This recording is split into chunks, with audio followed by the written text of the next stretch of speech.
You could be open about your questioning of God, but not of Ravi. Can you expound on that?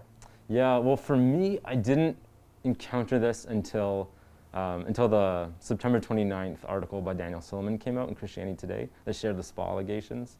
RZIM responded by having a global calls for all staff to be able to ask any questions we wanted of leadership.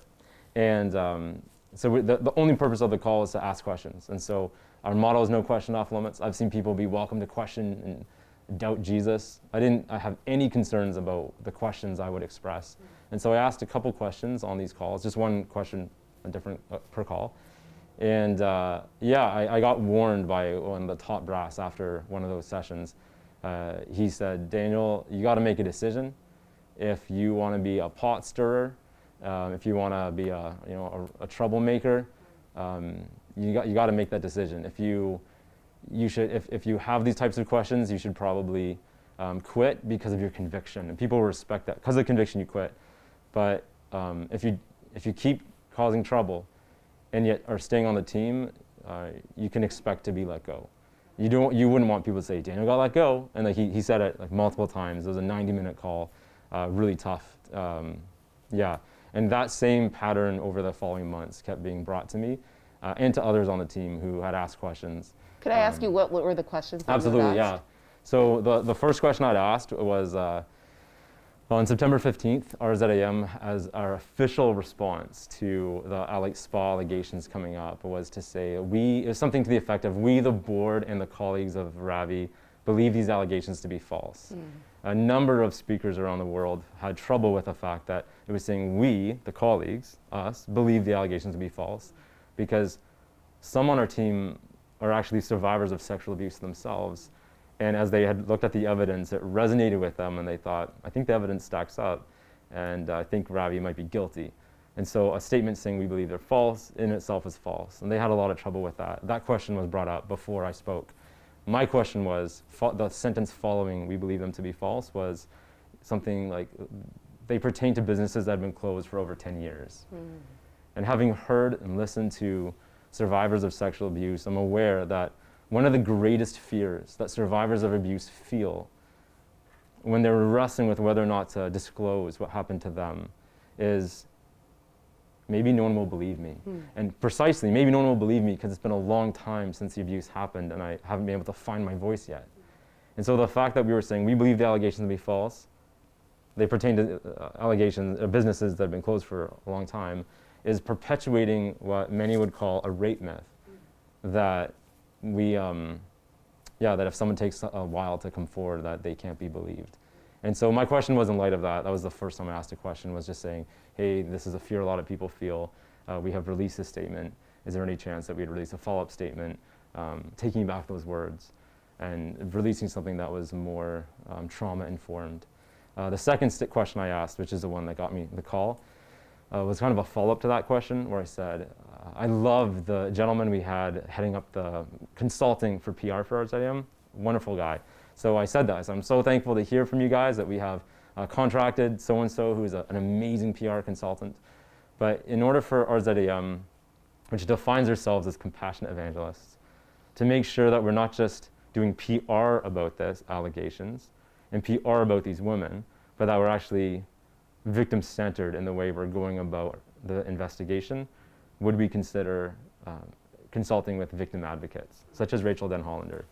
And it was right after that I got the call saying, if you ask these kinds of questions, you can expect to be let go and that kind of thing. So a former employee had stated that there was a culture of unquestioning loyalty and the family was viewed as being above reproach. Is that true? Is that how you felt? Yeah, absolutely. I mean, I felt at RZIM we were welcome to doubt or question Jesus, but we were not able to express doubt or questions in Ravi or his family. And so I think ultimately, why I got the call saying, Daniel, you're going to get let go if you ask questions like this, is that the question I asked about victims was to the CEO, which is Ravi's daughter, Sarah Davis.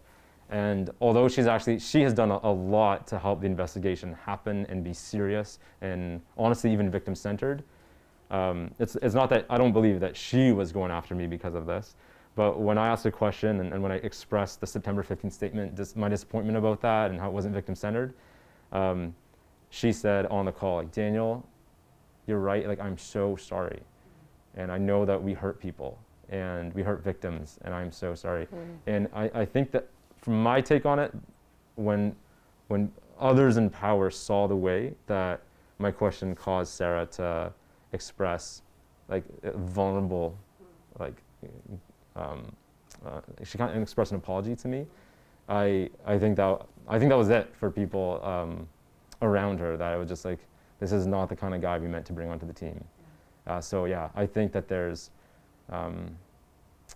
there's other women on the team who had very serious global roles, who've expressed to me the feeling that they were, in one case, she wasn't let go, but she has a very senior role, and she felt she was no longer consulted. She felt like that title she bears, which is a very serious title, is in name only, because she had actually stood up for Lori-Ann Thompson in 2017, and she had asked some really solid questions about the narrative RZIM was developing. And to this day, she feels like she's been quite marginalized. And then there's another incredible woman who was on the team who has, just is massively respected by the whole global team for what she brings to the team. And she was let go. My understanding was for being redundant.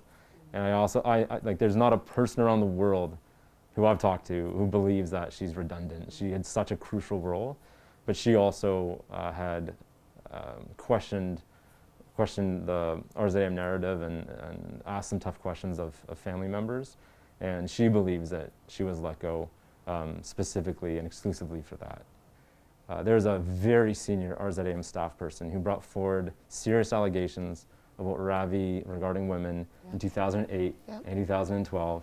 And then Shirley Stewart, a Canadian, brought forward, she contacted RZIM in 2014 about the way that Ravi was instrumental to her having a forced abortion when she was a minor. That was in 2014. And then 2017, Lori-Ann Thompson came forward. And the RZIM has confirmed that Ravi abused women in 2018, 2019, and 2020. Like, if Lori-Ann Thompson would have been listened to, if Shirley Stewart would have been listened to, and if my former colleague in Asia Pacific would have been listened to, then so many women and girls would not have been now today survivors of sexual abuse. Their lives have been crushed by this stuff, like forever impacted by this. And the fact that the board in Canada didn't pick up the phone when there was a smoking gun, the fact that the global board didn't take seriously this stuff. Earlier you had asked about like the way that people weren't welcome to ask questions, the allegations of that. When the very senior person in Asia Pacific brought forward allegations in 2008 and 2012, the investigation that happened wasn't into Ravi's misconduct or treatment of women. It was into whether or not this gentleman was spreading rumors. And eventually, not long after, he was let go. So, yeah. A culture of just continuing to support the person at the top.